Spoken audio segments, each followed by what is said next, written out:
The scalding coffee hit my skin at exactly 10:17 a.m. on Tuesday. The ceramic mug shattered against the conference table next, sending shards skittering across my presentation materials. My light blue shirt clung to my chest, steam rising as 23 pairs of stunned eyes locked onto me. "You manipulative witch!" she screamed, standing over me with rage contorting her features. I'd never met Iris before, but I instantly knew who she was. Her wedding ring matched the one on my boss Leo's finger, and her designer outfit screamed executive spouse at the company's quarterly review I'd been leading. "This is what happens when you try to make my husband look incompetent." Iris grabbed my water glass next, but Leo lunged forward, catching her wrist. "Stop it! What are you doing here?" he hissed, face ashen as board members and senior staff froze in shocked silence. I remained seated, despite the burning sensation spreading across my chest and stomach. With deliberate calm, I reached for the conference phone, pressed the security extension,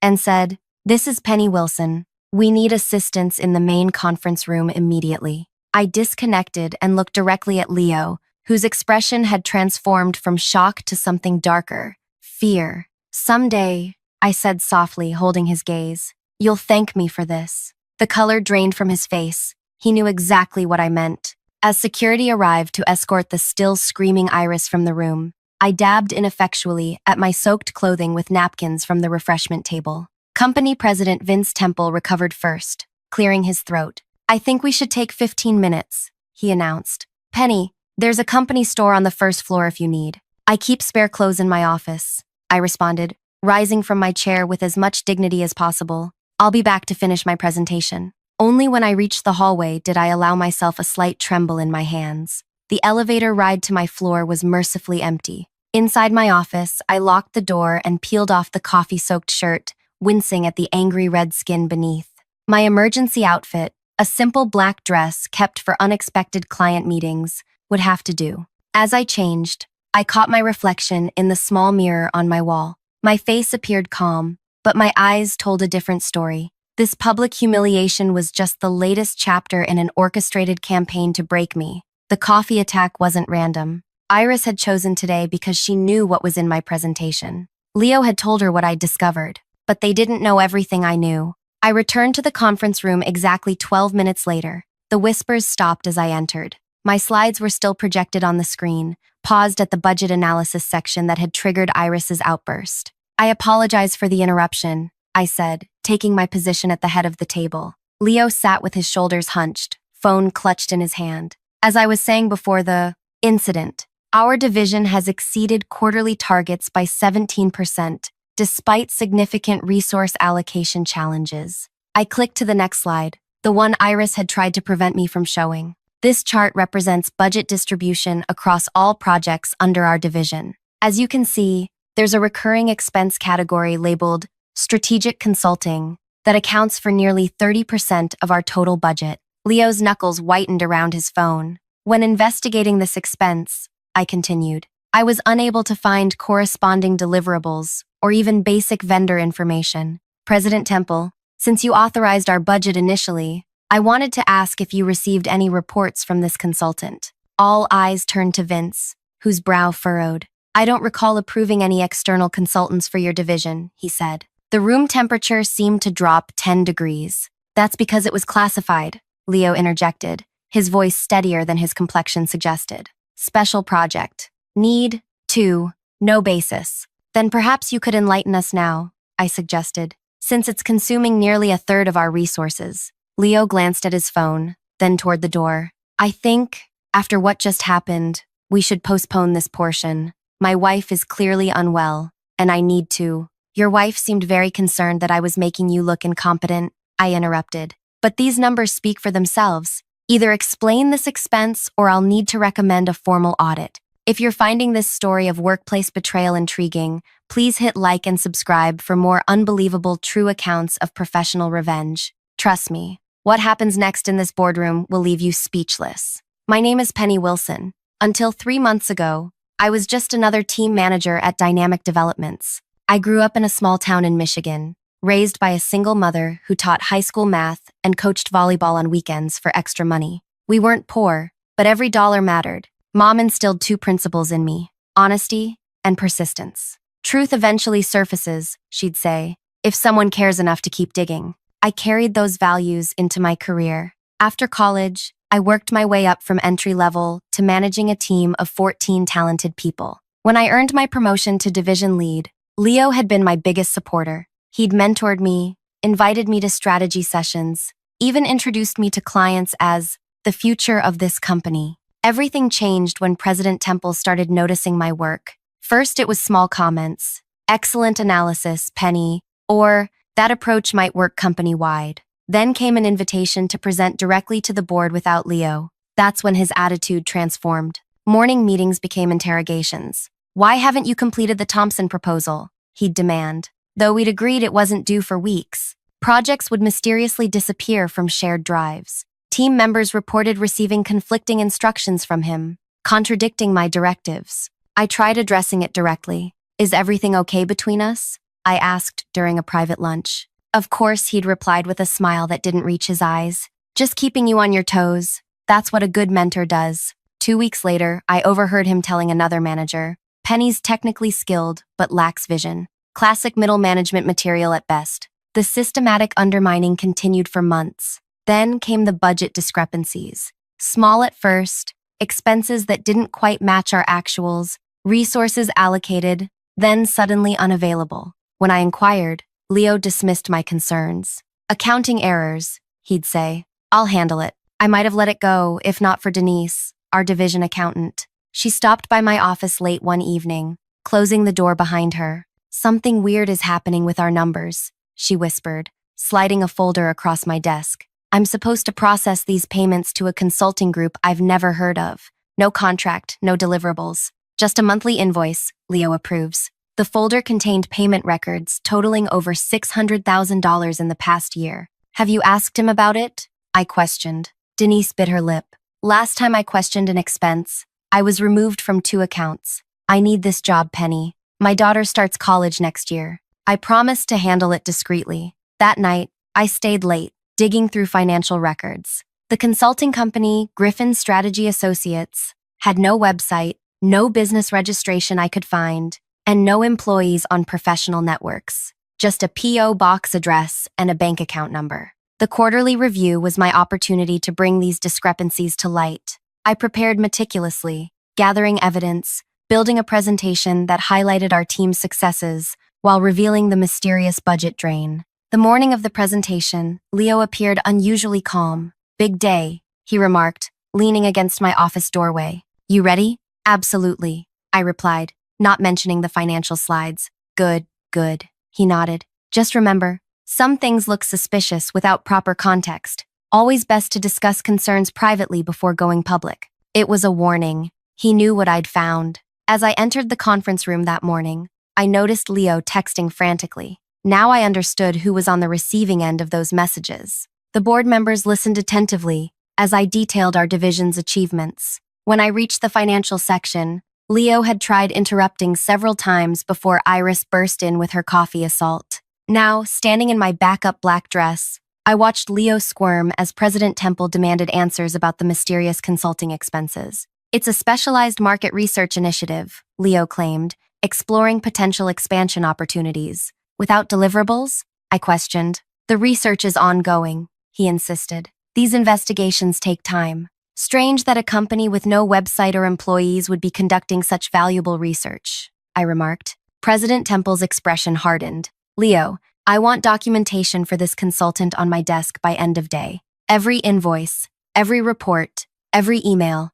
Leo nodded stiffly. Of course. There's just been a misunderstanding. And an assault, added Temple, which we'll address separately. Penny, please continue your presentation. I completed my slides, aware of Leo's growing agitation. When the meeting adjourned, he cornered me by the elevator. You have no idea what you've done, he growled, close enough that only I could hear. This isn't about money. There are things you don't understand. Enlighten me then, I challenged. Not everything is black and white, Penny. Sometimes good people make desperate choices. His expression softened momentarily. If you knew the whole story. The elevator arrived and I stepped inside. Then tell me the whole story. It's too late for that now, he responded, his voice hollow as the doors closed between us. That evening, my cell phone rang with an unfamiliar number. Is this Penny Wilson? A female voice asked, tight with emotion. Yes, who's calling? This is Iris. We need to talk. Meet me at Crestview Park in 1 hour. Iris continued, her voice unsteady.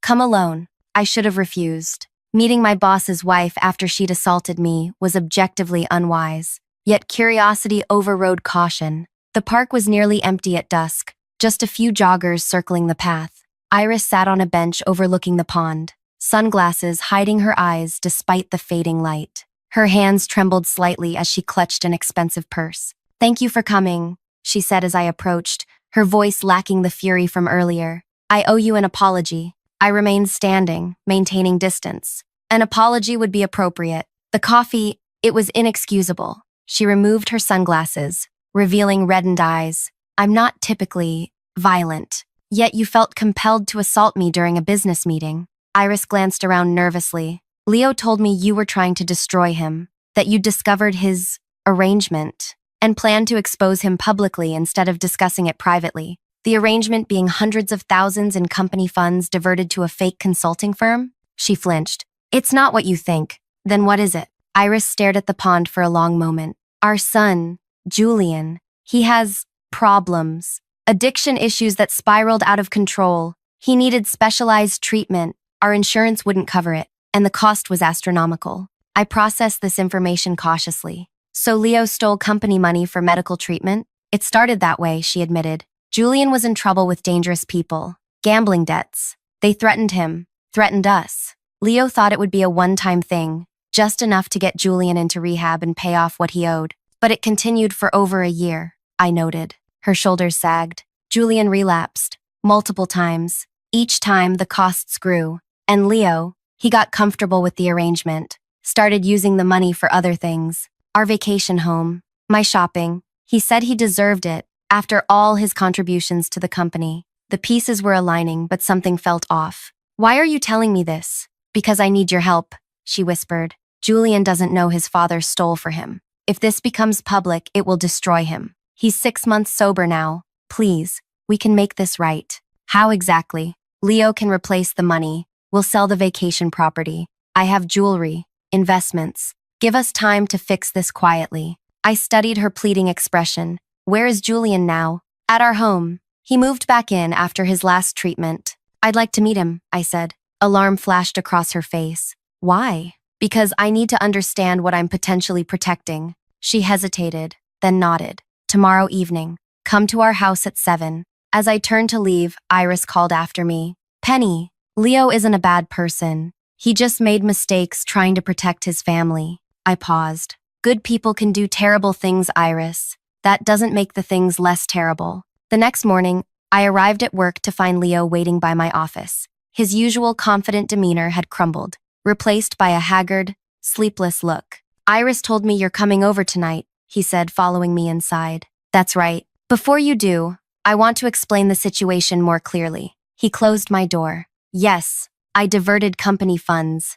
Yes, it was wrong. But my son needed treatment for addiction issues and was in danger from gambling debts. I finished. Iris covered that part. Then you understand why I did it? I understand your justification. That doesn't make embezzlement acceptable. Leo's expression hardened. Easy moral judgment from someone who's never faced impossible choices. If it were your child, don't, I interrupted. Don't attempt to normalize theft by appealing to my emotions. What do you want, Penny? Money? Promotion? Name it. I regarded him coolly. I want to meet Julian. Then I'll decide what happens next. Leo ran his hand through his disheveled hair. Fine. 7 o'clock. But understand something. I will protect my family at any cost. The threat hung between us as he left. Throughout the day, I received numerous texts from unknown numbers. Back off if you know what's good for you. Some secrets should stay buried. Everyone has skeletons. We'll find yours. By afternoon,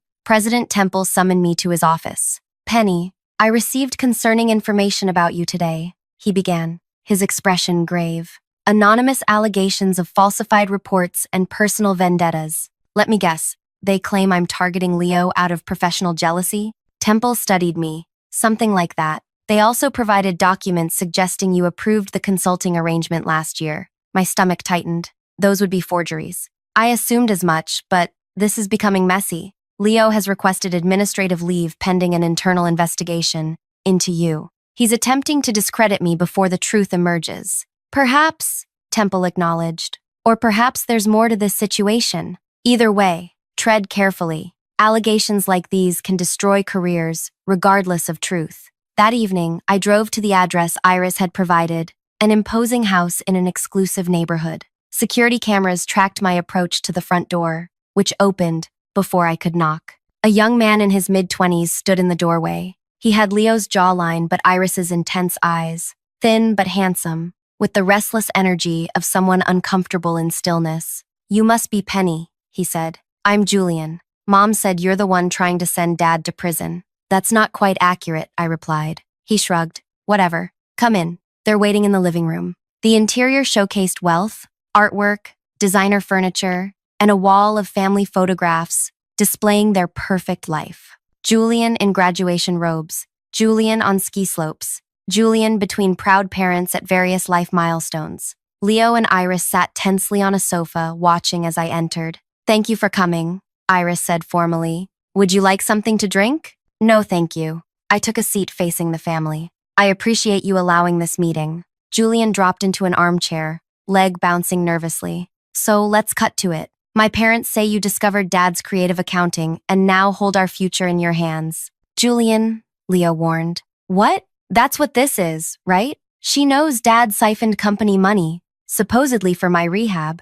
Julian's bitter laugh surprised me, the great irony being that I never went to the treatment center they claim. Iris gasped. Leo's face paled. "What are you talking about?" Iris demanded. "We spent hundreds of thousands on your recovery." Julian's eyes narrowed. "You spent money, sure, but not on the place you told everyone. That Swiss clinic you bragged about to your friends? I was in a state-funded program in New Jersey. Cost about 40 grand total for 3 stays. If you're riveted by this family's web of lies, make sure to like and subscribe for the most shocking stories of betrayal and revenge you'll ever hear." "That's not possible," Leo insisted. "I paid the invoices myself." "To whom exactly?" Julian asked. "Because it wasn't Wellspring Recovery where I actually stayed." The room fell silent as Leo and Iris exchanged panicked glances. "You're confused," Iris finally said. "The medications—" "Stop lying," Julian shouted, suddenly standing. "I've been clean 6 months. Brain's working fine now. You two used my addiction as cover for your lifestyle. The vacation house? The boat? Mom's shopping sprees? All supposedly for poor, sick Julian. I watched as their family facade crumbled in real time. We were trying to protect you," Leo attempted. "By stealing?" Julian laughed bitterly. "How's that working out?" I cleared my throat. "Julian, you mentioned state-funded treatment. Do you have documentation of your stays?" He studied me, then nodded. "Bills, discharge papers, everything." "Why?" "Because your parents told a very different story about where the money went." Leo stood abruptly. "This meeting is over. Penny, we'll continue this discussion privately." "Sit down, Leo," I said quietly. "There's more to discuss." Something in my tone made him comply. "How did you know?" Julian asked me. "About the money? Budget discrepancies, unusual payment patterns. But I didn't know about you until yesterday when your mother approached me with your supposed medical emergencies." Julian turned to his parents. "You're still using me as your excuse? After everything?" "We were desperate," Iris whispered. "For what, more stuff? Bigger house? What was worth risking prison?" Leo's composure finally broke. "It started for you. Yes, we continued after your treatment, but the initial emergency was real. Those gambling debts—" "What gambling debts?" Julian interrupted, confusion crossing his face. Another silence fell over the room. "The ones you called about," Iris said cautiously. 2 years ago, you said men were threatening you over unpaid gambling debts." Julian shook his head slowly. "I never gambled, never called about debts. My rock bottom was passing out at a friend's wedding and waking up in the hospital." I watched Leo's face transition from confusion to horrified realization. "The call," he muttered. "It wasn't Julian." Iris clutched her chest. "But they knew things about him. Personal details." "Mom, my entire life is on social media thanks to your oversharing," Julian said. "Anyone could learn enough to impersonate me." "Then who called demanding money?" Leo asked. I decided to interrupt. "I think the better question is, who knew enough about your finances to target you specifically? Who knew you had access to company funds that could be diverted without immediate detection?" Leo's eyes widened. "You think we were scammed?" I think someone manipulated you into stealing by using your son as emotional leverage, I replied. But that doesn't explain why you continued long after Julian's treatment ended. We had established the consulting arrangement, Leo said defensively. It seemed wasteful not to use it. Julian stood again. I need air. This is too much. He walked out, leaving an uncomfortable silence. What happens now? Iris finally asked. I leaned forward. Now we determine whether there's a path forward that serves justice without destroying innocent lives. You'd help us? Leo asked incredulously. I haven't decided yet, I replied honestly. But first, I need the complete truth. No more lies. Leo nodded, defeated. Where do you want us to start? With Griffin Strategy Associates.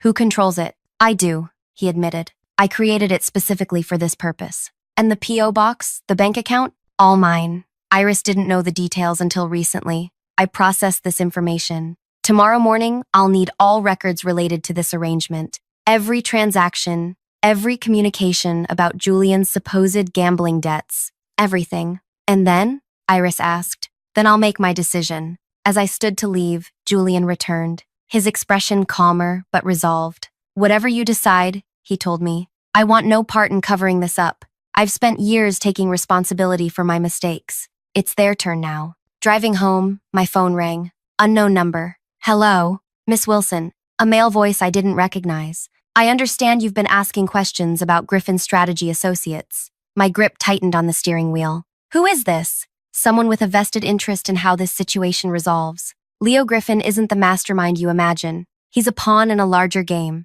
What game? One you've stumbled into blindly. Back away now, while you still can. The call disconnected, leaving me with a growing sense that whatever I'd uncovered went far beyond one family's deception. The next morning, an envelope waited on my desk. No name, no postmark. Inside was a single photograph. Leo shaking hands with a man whose face I recognized immediately. Reed Taylor, notorious for corporate fraud schemes that had ruined 3 companies before disappearing overseas. Scrawled across the bottom, deeper than you know, walk away. I locked the photo in my desk drawer and checked my email. Leo had sent the promised documentation, transaction records, bank statements, and a folder labeled Julian's Situation. The financial records confirmed what I already knew. Systematic embezzlement disguised as consulting fees. But the emails in Julian's folder revealed something more disturbing. The supposed gambling debt communications came from an encrypted email address.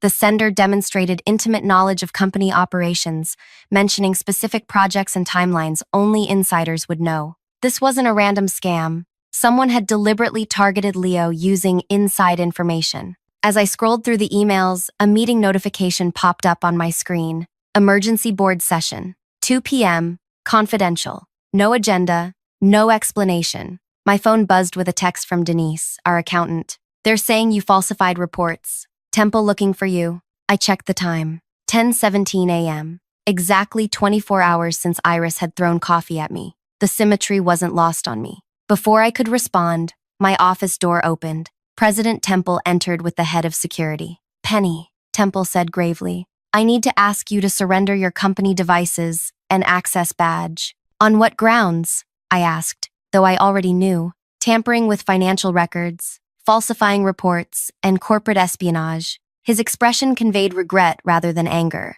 Leo provided evidence that you've been altering documents to frame him for discrepancies you created. That's absurd, perhaps, but the board takes such allegations seriously. You're suspended pending investigation. The security head stepped forward. We'll need your laptop, phone, and badge. I handed over my company phone and badge but gestured to my laptop. I need to log out properly. There's confidential client information open. Temple nodded reluctantly. Make it quick. As they waited, I closed several windows before sending a single email to my personal account. Subject line, insurance. Attached were copies of the original financial records I'd downloaded weeks ago, before Leo could alter them. All done, I said, passing over the laptop. Temple sighed. For what it's worth, I hope this is a misunderstanding. It's not a misunderstanding, I replied calmly. It's a cover-up. The security head escorted me to my car. As I drove away, my personal phone rang with Julian's number. They just suspended me, I said before he could speak. I know, he replied, his voice tight. Dad's telling everyone you doctored the records. He had Mom back up his story about my treatment costs. Did she agree? Reluctantly, she's scared. He paused. But I'm not backing their lies. I've got my actual treatment records. And something else you should see. We arranged to meet at a diner across town. Julian arrived looking harried, a manila folder clutched in his hand. I went through their home office last night after you left, he explained, sliding into the booth. Found these in Dad's desk safe. The folder contained partnership agreements between Leo and Reed Taylor, dating back 3 years. They outlined a sophisticated scheme. Reed would provide access to offshore accounts where embezzled funds could be hidden. Leo would supply insider information about the company for Reed's investment strategies. There was never any scammer threatening me, Julian said bitterly. Dad and this Reed guy cooked up that story as cover. They needed a sympathetic reason for the initial thefts. They used your addiction as misdirection, I confirmed. But why involve your mother in the lie? Because Mom would never have agreed to outright theft. But for me, he shook his head. She'd rationalize anything if it was supposedly for my benefit. I studied the documents. These prove conspiracy, but they don't explain how Leo falsified records to frame me. Maybe this helps. Julian pulled out a USB drive. Dad's backup files. He doesn't know I found his password. At my apartment, we examined the drive's contents. Among folders of family photos and tax documents was one labeled Contingency. Inside were digitally altered versions of the financial reports I'd prepared, modified to make it appear I had created the fake consulting arrangement. He planned this from the beginning, I realized. Insurance, in case someone discovered what he was doing. Classic Dad, Julian muttered, always thinking 3 steps ahead. My phone buzzed with an unknown number. The same male voice from last night spoke. Miss Wilson, I understand you've been suspended. Who is this? I demanded. Someone with similar interests. Check your email. The line disconnected. My inbox contained a message from an anonymous address with an audio file attached. The recording was a conversation between Leo and Reed Taylor, discussing how to handle the Penny problem. She knows too much, Leo's voice said. The suspension buys us time, but we need more permanent solutions. Remember our agreement, Reed replied. No unnecessary complications. She's already a complication.